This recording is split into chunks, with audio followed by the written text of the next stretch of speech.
Hi everyone, welcome to the Movieception Show. I am Fariba, and let's just say there's a lot to unpack tonight because literally Marvel Studios really went all out at San Diego Comic-Con tonight.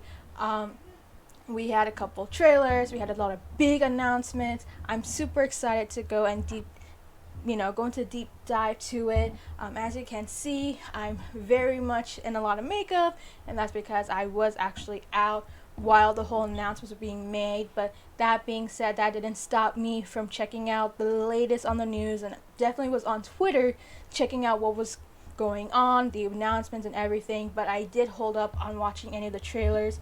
So yeah, so for this first video, we're going to do our reaction video for She-Hulk Attorney at Law. So let's get started. Wow! Jeez, what the hell, man? Still in control, no overwhelming feelings of rage. No! A normal amount of rage! You do revert back to Gen form when you sleep. Was the air horn really necessary? For comedy, absolutely. This is a multi-year journey you're about to embark on.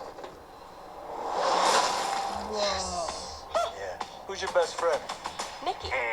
Spandex. Spandex is your best friend. Being a Hulk asks for balance.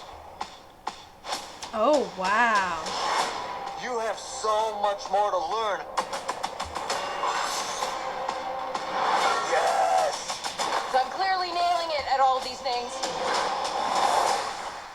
If you want to go back to your life as a lawyer, I respect that. He doesn't mean that. Oh, breaking the fourth wall, I see. Okay. More and more eccentric superhumans are coming out of the woodwork. We're going to launch a division for them. And I want the She-Hulk to be the face of it. Jennifer Lewis. The I Abomination. have a serious Or conflict the of interest. Abominable, This man sorry. tried to kill my cousin, Bruce. Yeah, that's quite all right. Oh. Oh. People only care because I'm representing Emil Blonsky. I think they care because they're like, hey, that girl's green. Jen, Okay. do your thing. God, I really like this outfit.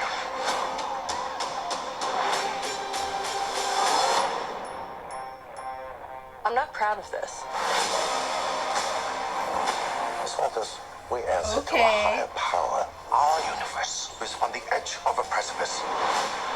I am a lawyer. Okay. We do things by the book. The Book of Ashanti. No, the book of Book of American laws.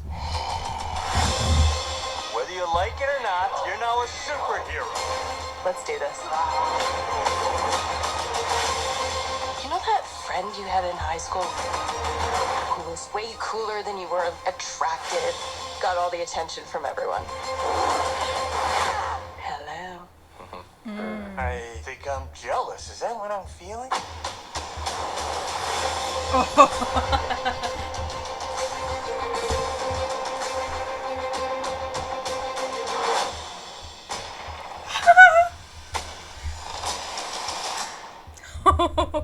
Okay, so that was the She-Hulk trailer, and let's just say CGI definitely a huge improvement from the teaser trailer. I mean, thank God for that, right? But definitely a lot of big takeaways, a lot of big reveals out of this trailer that we just got, the official one.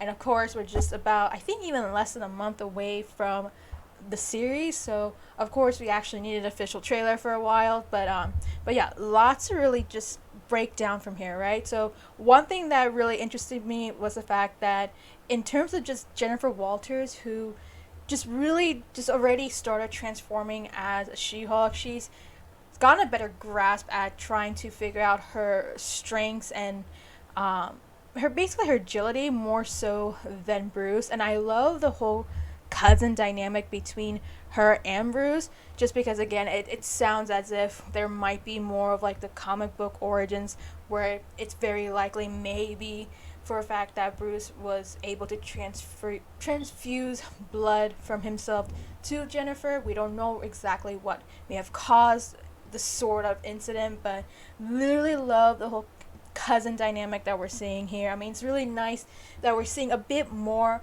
of Bruce Banner / the Hulk, because he hasn't really gotten any, solo series for himself. I mean, this is not even a series for himself either. I mean, but a good part is that he is playing a bigger role than ever before, right? Because, I mean, again, the last time we saw Bruce Banner have his own story was all the way back in 2008 with, or 2009, somewhere around there, with The Incredible Hulk, and that was actually played by Edward Norton at the time, and we still yet to see kind of Mark Ruffalo have his own story to kind of just portray on the big screen, especially like a solo type of Hulk movie, or TV series, who knows. But having said that, this is probably the closest that we're going to ever get to seeing him having this big of a role. And even with that being said, I mean, I just love the dynamic between him and Jennifer, and just kind of how they're bonding, and how he's trying to help her train, even though it kind of seems as if she already has a good grasp of just what to do and how to, control her powers or whatnot. So I hope that we're going to see a lot more of that. One thing that really interested me was the fact that we're seeing Wong here. And it seems like Wong is kind of becoming the new Nick Fury of this saga. Like, he showed up in Shang-Chi, he showed up in, of course, Doctor Strange, because he's very affiliated with Doctor Strange. I believe he showed up somewhere else, I can't remember. Oh, No Way Home. I mean, even though that was kind of like a short cameo, he was kind of doing other things, but he was there. And then, of course, now he's going to show up in She-Hulk. So, really getting a lot of Nick Fury vibes coming from him, and we'll talk more about it. I mean, I guess we can say that it makes sense, because if we're going to go into the multiverse saga, which is one of the big announcements that came out today, if it's going to be going into the multiverse saga, that means that he's probably going to be one of the big players for it. So I'm very curious to see how big of a role he's going to have in the series. It seems as if, again, considering the fact that, he did kind of have a relationship with the Abominable / Emil, I can't remember his last name, but because he already is affiliated with them, and we saw him in Shang-Chi, and they had like the whole cage fight scene in Shang-Chi, and so it makes a lot of sense why Emil's here, and for Emil to be there, then that means we have to involve Wong, right? So definitely looks as if the Abominable is gonna be a pretty big character here, although it's hard to say for sure, like where they're gonna take him, like what direction they're gonna take him for it. But having said that, it's pretty clear that the main villain is going to be Titanium, played by Jamila Jamil. Definitely got a better look at her this time around. I know in the teaser trailer it was kind of like a 2-second clip that we got. Here we see a bit more footage of her. Still not really clear what they're going to do with her character yet, but I'm very intrigued.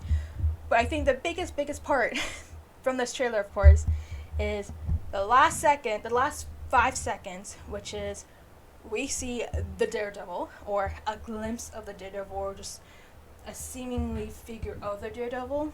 And I mean, at this point, it's like you can say it was given that he was probably gonna be in this show, because I mean, if you're gonna have Jennifer Walters, who's a lawyer, right, you might as well bring in one of the most famous lawyers in the Marvel Cinematic Universe, and that is Matt Murdock, aka Daredevil. And I know that we had a big announcement about that as well, so we're going to be talking about that more. But I mean, in one part, I wish they hadn't shown that, because I would have loved to have seen that as a big surprise had I watched the actual series itself. Now, having said that about the Daredevil, right, I am very curious to know how much of a big screen time he's going to have in the series. Is it going to be more like No Way Home, where he's just there as a gimmick, or is he going to actually have a major role in the series? I'm very curious to see how they're going to, really deliver the whole Daredevil thing, especially because even though he did show up in No Way Home, it wasn't really the greatest introduction. I mean, it's just that he was just kind of a gimmick, right? Just the argument I'm trying to make, is that he was kind of a gimmick rather than actually contributing to the actual story itself. So I am very curious to see what they're going to do with him. But then again, like, the whole point is that he's now in the MCU. So I am very intrigued to see what's going on with him. Again, I'll talk more about kind of the news of what happened in terms of San Diego Comic-Con later on. But yeah, let me know what you think. Did you enjoy the She-Hulk trailer? Did you like this better than the teaser trailer? Because of course, again, the visual effects were very poor the first time around. This one looks like a major improvement. Are you excited about She-Hulk? I mean, now that we've seen some of the big revelations, let me know in the comments below and make sure to like and subscribe.